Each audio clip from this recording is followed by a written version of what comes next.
জীবনে যে একবার সময়ের মূল্য দিতে শিখে যাবে সে নিশ্চিতভাবে জীবনে সফলতা অর্জন করতে পারবে।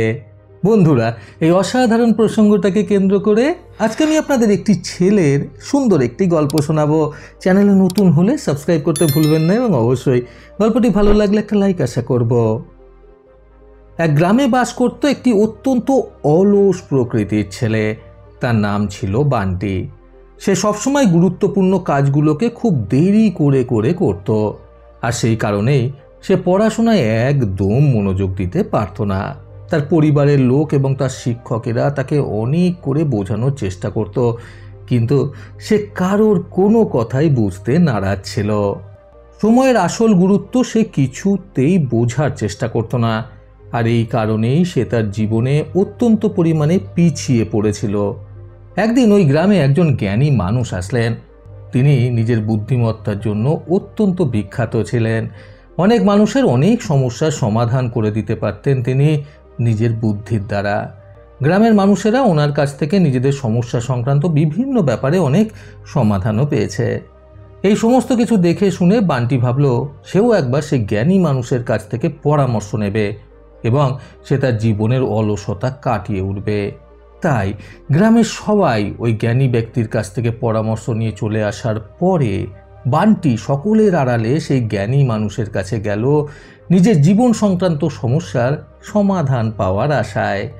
সেখানে গিয়ে জ্ঞানী মানুষটিকে নিজের জীবনের প্রধান প্রধান সমস্যাগুলোর কথা, অর্থাৎ তার জীবনের চরম অলসতার কথা বিস্তারিতভাবে জানালো বান্টি।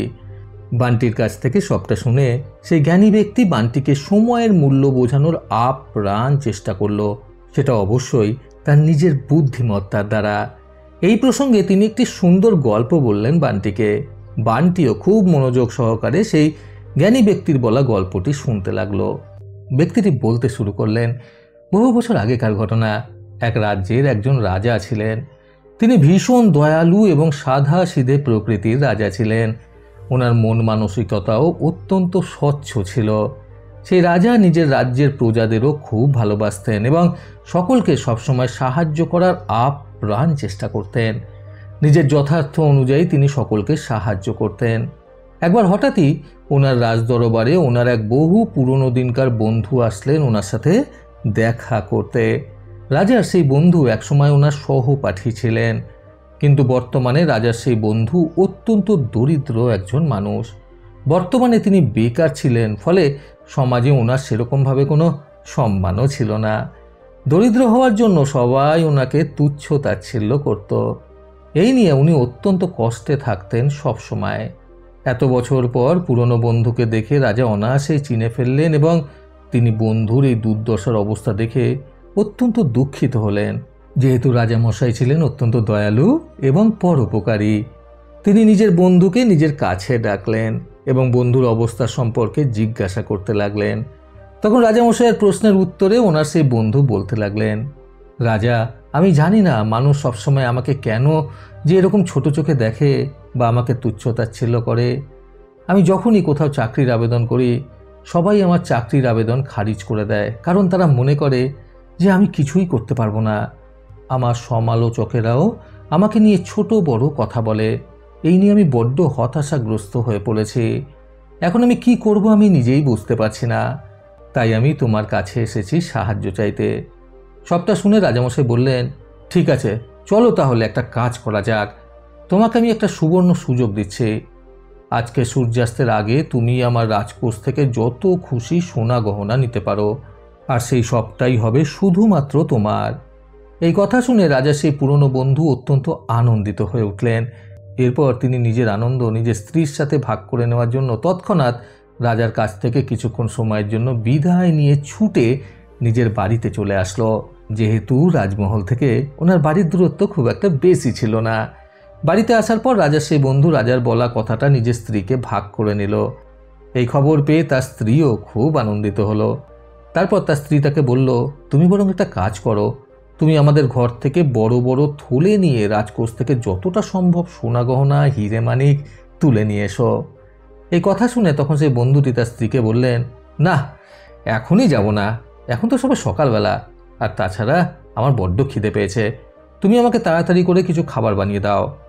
এই কথা শুনে তার স্ত্রী রান্নাঘরে চলে গেল এবং তাড়াতাড়ি করে তার স্বামীর জন্য খাবার তৈরি করতে লাগলো। এর কিছুক্ষণের মধ্যে খাবার তৈরি হয়ে যাওয়ার পর সেই বন্ধুটি আরাম করে বসে তৃপ্তি সহকারে এবং অনেকক্ষণ সময় নিয়ে সেই খাবারটা খেলো। অনেকক্ষণ সময় নিয়ে পেট ভরে খাবার খাওয়ার পর তার প্রচণ্ড ঘুম পেতে লাগলো।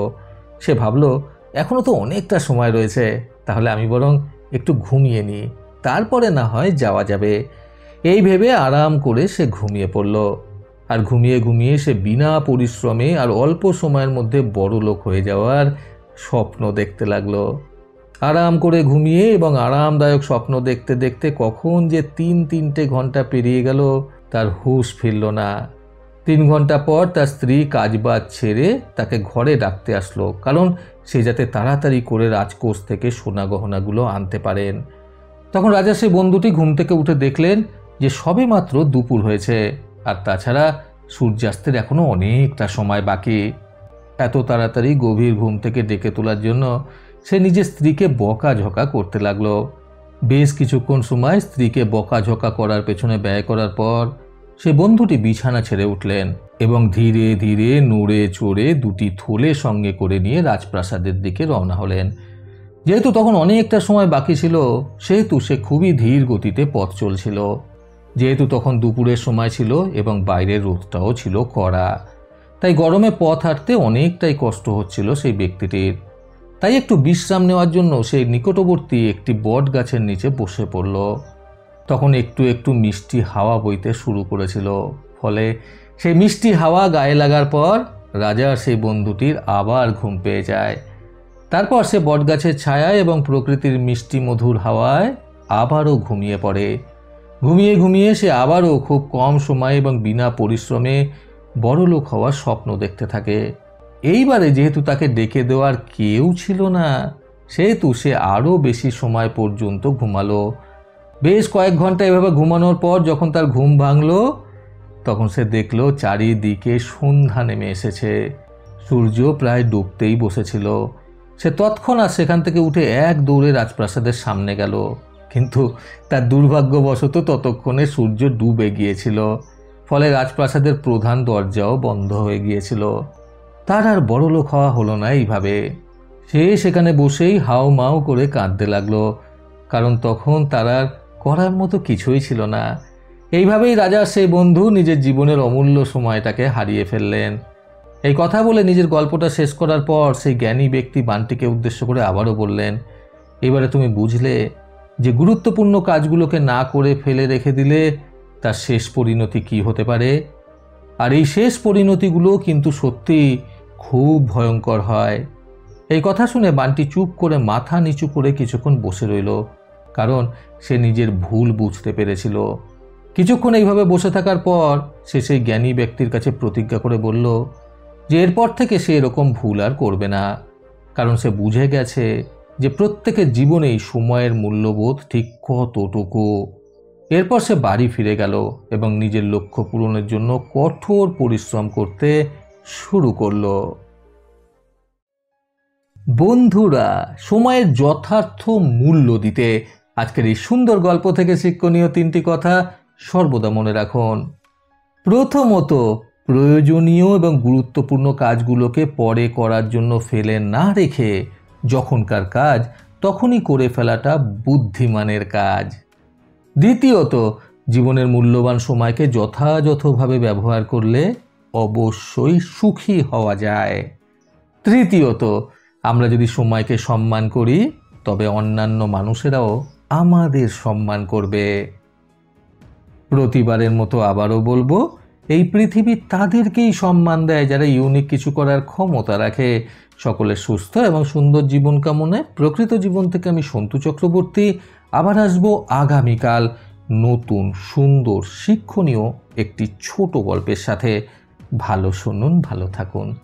ধন্যবাদ।